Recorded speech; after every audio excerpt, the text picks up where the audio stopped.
મિત્રો આજનો નાનકડો તો તમે વિડીયો જોઈ લો ને અત્યારે આપણે અમદાવાદમાં છીએ તો અમદાવાદમાં તો હાઉ સિટીમાં તમને ખબર છે કે નોકરી કરવું કે કામ ધંધો કરવું બહુ અઘરું પડતું હોય દોસ્ત. સાચી વાત કહું કે નહીં કહું, તમને અઘરું પડે ને મને અઘરું પડે, કારણ કે સિટીમાં ગરમી એટલી લાગતી હોય ને તો આપણે વર્દી પહેરી હોય ને તો પસીનો પસીનો થઈ જાય અને આપણે પલળી જતા હોય. પણ દોસ્ત શું કરવાનું?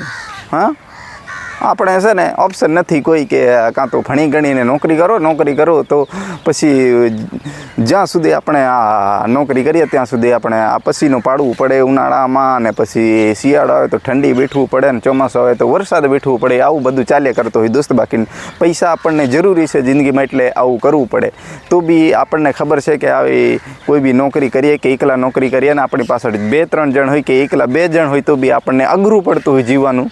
તો એના માટે કંઈક આપણે અલગ કરવું પડે દોસ્ત. તો શું અલગ કરીએ? તો મિત્રો આપણે કંઈક અલગ એવી મહેનત કરીએ જેના થકી આપણે સાઈડ ઇન્કમ થોડી ઘણી કમાઈ શકીએ અને આપણી લાઈફને થોડી બહેતર બનાવી શકીએ અને સારી એવી જિંદગી જીવી શકીએ. બીજું વધારે મિત્રો મારે તમને કંઈ નથી કહેવું, અને આજનો વિડીયો અમદાવાદમાં રહીને મેં ઉતાર્યો છો. તો આટલો જ વિડીયો તમારા સુધી હું પહોંચાડું છું. તમને ગમ્યો હોય તો લાઈક કરજો, સબસ્ક્રાઈબ કરજો, શેર કરજો, અને તમારી જે ઈચ્છા છે કે રાકેશભાઈને કંઈક આવી કોમેન્ટ કરવું છે તો કોમેન્ટ જરૂરથી કરજો મિત્રો.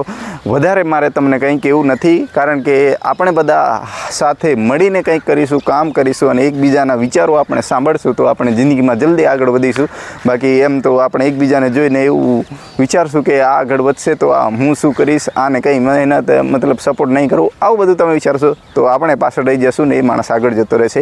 એટલા માટે જ કહું છું દોસ્ત કે આપણે હંમેશા એકબીજાને લઈને ચાલવાનું છે અને મજાની એવી જિંદગી જીવીશું તો થોડી મજા આવશે, હરીશું ફરીશું. તો બાકી તો જય હિન્દ, જય ભારત, જય જોહાર, જય આદિવાસી. જોઈ લો, થોડું બતાવી દઉં તમને. આવું કંઈક વાતાવરણ છે. તમે આવજો કોઈ દિવસ ફરવા. ઓકે.